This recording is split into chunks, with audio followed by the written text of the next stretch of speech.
Խանքվից Ղարաբաղից եկել եմ, ես 6 տարում իմ տեղից չեմ գտել։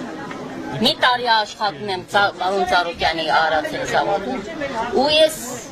ամեն օր հիանում եմ իր զավոդով, իր ամեն ինչով, որ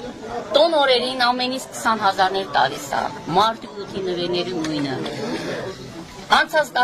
26 թվին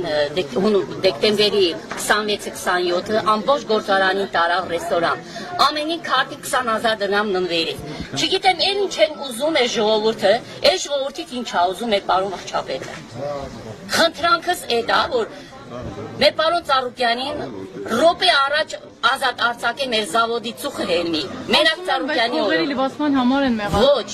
Մեր պարոն Ծառուկյանը եթե փողերի լվացում անի, Հիսուսի արձանը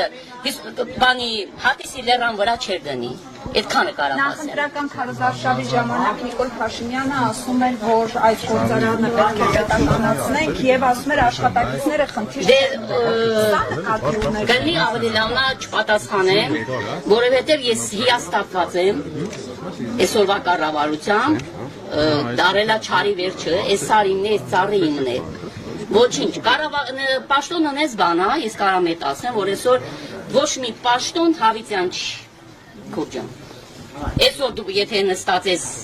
սարի գագաթի, մի օր հելնելու ես ավելի ցավոտ արնելու։ Դուք ինչ պատասխան եք ակնկալում, կբացվի գործարանը։ Ես մեծ հույս ունեմ,